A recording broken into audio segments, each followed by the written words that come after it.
আসসালামু আলাইকুম।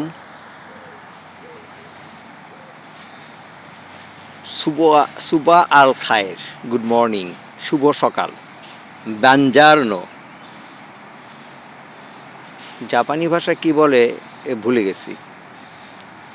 যাই হোক, বিভিন্ন দেশের বিভিন্ন ভাষা এবং বক্তব্য একটাই।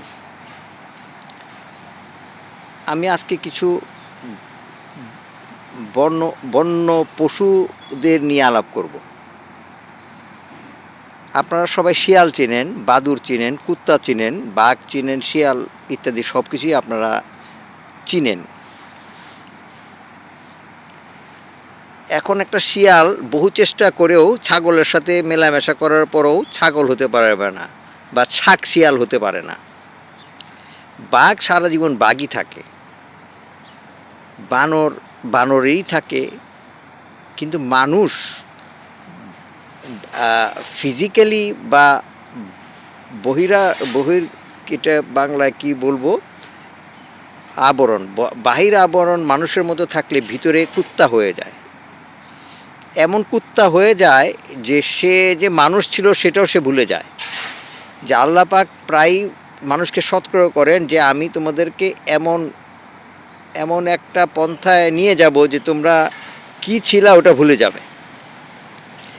এই যে বাংলাদেশের পলিটিশিয়ান লিডাররা মোদি হাটাও বলে কিছু লোক মানুষ মারল। শেখ হাসিনা মনে হয় অর্ধেক দুর্বল হয়েছে শেখ হাসিনা ওই মোদি হাটাও বলে। কেন মোদি হাঁটাবে? কারণ মোদি বাংলাদেশের ব্যাপারে যথেষ্ট পরিমাণ আক্রমণাত্মক এবং অনেক কাম বাংলাদেশের ক্ষতি করেছে। আচ্ছা, যাই হোক, মোদি হাঁটাও করে তার বাবারে পূজা করার জন্য সেই ঠাকুর আনলো এবং সেই ঠাকুরের জন্য কিছু লোক আত্মহুতি দিল। এগুলি বাঙালি সমাজ ভুলে গেছে।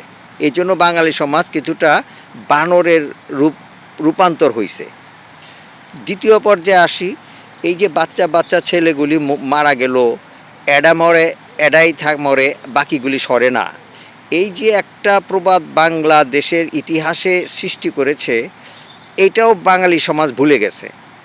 যেমন মির্জা আব্বাস, ফখরুল, এই ইত্যাদি সব আবর্জনাগুলা।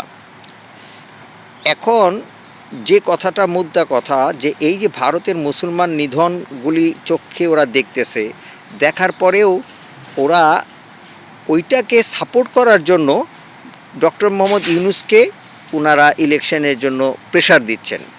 কারণ ডক্টর মোহাম্মদ ইউনূস থাকলে শেখ হাসিনার বিচার হবে, শেখ হাসিনার বিচার সুষ্ঠু হলে মোদিরও বিচার হবে। এবং বাংলার মুসলিম জনগোষ্ঠীগুলি যদি হাসিনা বিরোধী হয়, মোদি বিরোধী হয়, তাহলে ভারতের কিছুটা টনক নড়বে। আমরা তো ভারতের সাথে আক্রমণ করতে পারবো না, আমরা তো ভারতের উপরে বন্দুক উঠাতে পারবো না। এইটা কি পারি না যে ইন্ডিয়া আউট কি ভুলে গেছেন? তো এইরকমই যদি আপনারা পদে পদে ভুল করেন, তাহলে তো আপনারা আমাদের ভুলের খাসরত তো আমরা দেব না, আপনাদের দিতে হবে। আজকাল ওই কিছু লোক, এখন মোদি অনেক টাকা খরচ করতেছে ইউটিউবারদের পিছনে, লাভেই লাভ। বলছে দেখো, তোমরা যদি এই কথা বলো, এই সমস্ত বক্তব্য দাও, ভিউয়ার বাড়বে আর আমাদের কাছ থেকে তোমরা টাকা পাবা। নাইলে এই যে তারেক, তারপরে ভিপি নূর, যে ও যার ছবি আমরা দেখছি গত 10 বছর আগে বা কিছুদিন আগে, 5-7 বছর আগে, একটা জটিল সময়ে সে ইসরায়েলের এক গোয়েন্দার সাথে বৈঠক করছে, আজকে পাসিং আউট করলো। এই যে ইউটিউবাররাগুলি, এরা যে এত জঘন্য চরিত্রে, বাঙালি যে এত খারাপ হতে পারে, পয়সা দিলে যে বাঙালিরা যে মানে ড্রেনের থেকে পয়সা উঠাইতে পারে, এটার প্রমাণ। আমরা যারা আমরা ইউটিউব ব্যবহার করি, ফেসবুক ব্যবহার করি এবং আমরা সব জানি। তা আমাদেরকে তোমরা ঘুমায় রাখা তোমাদের বক্তব্য দিবে, এটা অরণ্য রোদন। সুতরাং ভারতের মুসলিম নিধনের জন্য যদি আমরা বিন্দুমাত্র চিন্তা না করি, তাহলে আমাদের রূপ বানরের রূপান্তরিত হয়ে যাবে ইনশাআল্লাহ।